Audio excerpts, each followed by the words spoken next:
અને હાળવા ડુંગર કહેવાય એમ ને બાપુ? હા, અને હાળવા ડુંગર કહેવાય. માથે ખોડિયાર માતાજી છે. જી જી. હાજી.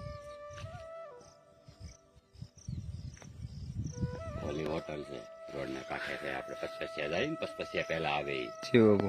હા, એ સામે હોટલ છે. નાંદી વેલો બાપુ સૌથી ઊંચો દેખાય. હા, એ સૌથી ઊંચો દેખાય નાંદી વેલો તો ધુવાડા કાંઠે. ગીરનો અનોખો આનંદ. હા, અરે જંગલનો નજારો અલગ. એમાં ચોખ્ખું વાતાવરણ છે એટલે એકદમ સારું આવે. નાંદી વેલો તુલસી શ્યામ હે હજી આપણે ઉપર ઝૂંપડી બનાવવાની છે માથે. હા, બહાર ફરતી દુનિયા દેખાય. આપણે ફરતા કેટલા ગામ છે એ ખબર પડે.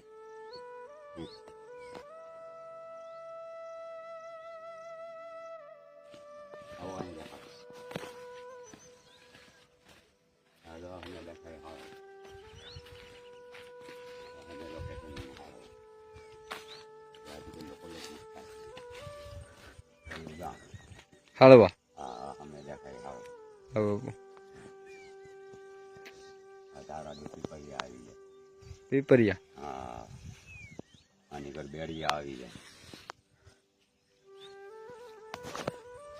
બોનારિયા પચપસિયા ફરતા ગામ લાગે આપણે. જી. શું છે આ બધું જોઈ શકો છો? એવું જ બહુ સુંદર મજાનું ભોળાનાથનો ફોટો છે.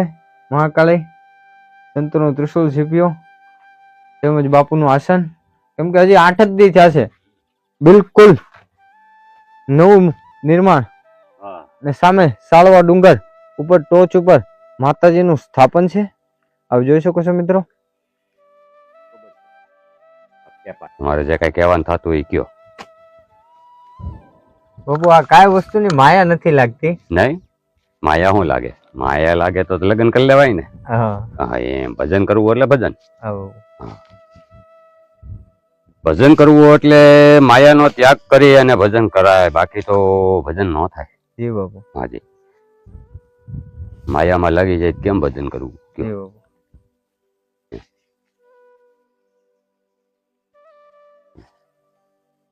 અને બાપુ એ માયા કેવી રીતના લાગે? માયા તો લાગે જ ને.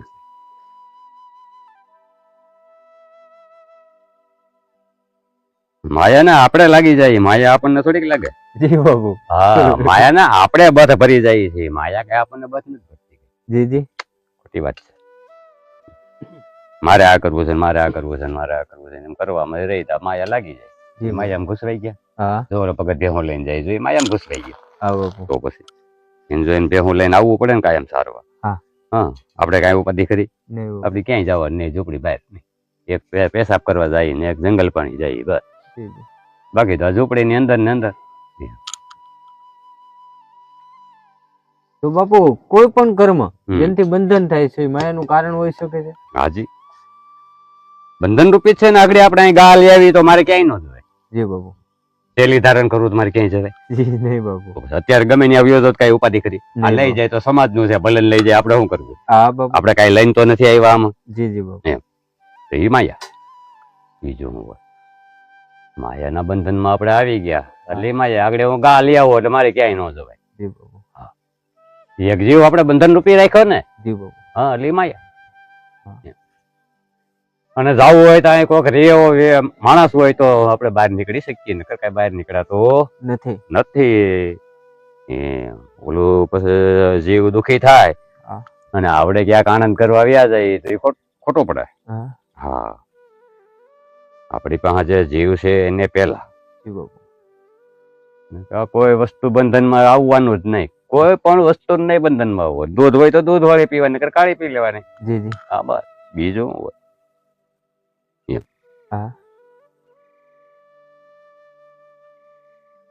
બાકી કીડી ને કણ ને હાથી ને મણ ઈશ્વર બંધાણો છે, દેવા આપી દે હવની. બીજું તો વિશ્વાસ ભરોસો હોય તો થાય. બાકી દોડવા મળીએ તો દોડવાનું. એમાં બીજું શું કરવાનું? અને તોય બાપુ દોડ સતત ને સતત ચાલુ રહી છે, મુકાતી નથી. નો જ મુકાય ને પછી તો. તમે ઝાડવું વાવ્યું છે હા એ મોટું થવાનું જ નહીં થવાનું બાપુ. તો પછી એમ છે તમે એક વસ્તુનો એ બનાવો એટલે પાછું તમને બીજા વસ્તુનું મન થાય, બીજો કરો એટલે ત્રીજા વસ્તુનું મન થાય એટલે એમાં આપણે આગળ આગળ માયામાં ઉતરતા જાય, ન ઉતરતા જાય જી બાપુ. તો પછી એમ માયા પછી આપણી ઉપર ચડી જાય, પછી આપણે ભગવાનને ભૂલી જાય પછી ભગવાન કઈ ધોકો લઈને થોડાક મારવા આવે. જી જી. હા, કર્મની સજા તરત ફાટ દઈને આવી જાય. હા હા, એ તો ઈશ્વરના હાથની વાત છે. આપણા કર્મની સજા એ ભોગવવી પડે, દરેકને ભોગવવી પડે. જો ઘણા સાધુ છે નથી ભોગવતા, જી બાપુ. ઘણા બ્રાહ્મણો છે ભોગવે, ઘણા દરબારો ભોગવે. હા બાપુ. તો પછી આ મૂંગા પ્રાણી આપણે જોવો તો અમુક કેવી પીડા ભોગવતા હોય, હા કર્મની સજા. હા. બીજું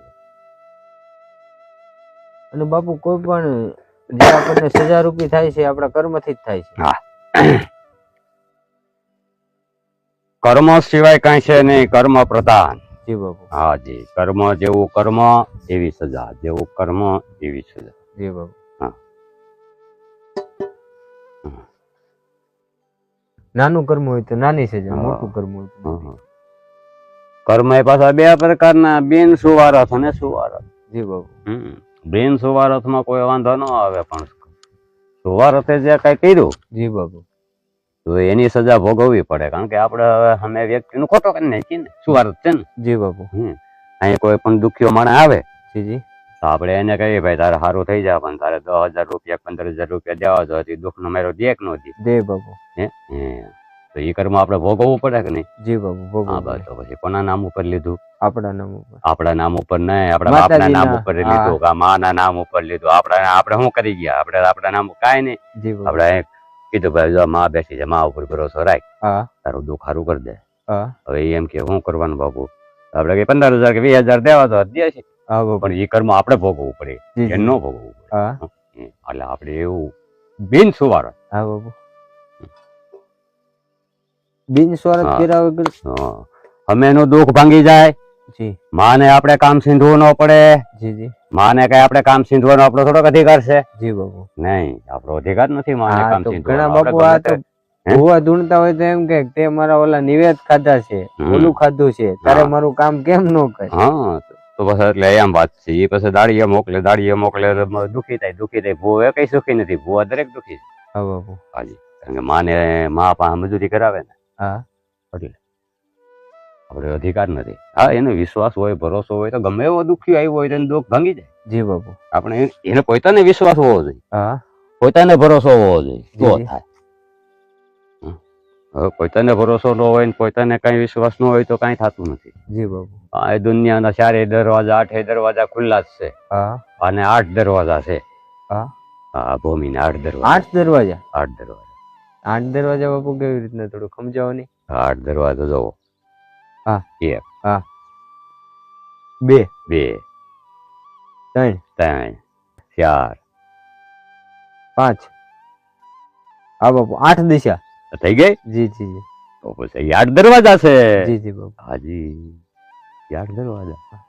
પ્રકૃતિમાં બાપુ 8 દરવાજા, અને કાયામાં એમ કહેવાય કે 9 દરવાજા. કાયાની અંદર 9 છે. અને એમ કીધું કે સંતોએ 10મે ઝીણી બારી. હા, 10મે ઝીણી બારી છે. તો સીધી વાત છે. એ બાપુ 10મું દ્વાર કીધું, કામ અમને સમજણ પડાવો નહીં.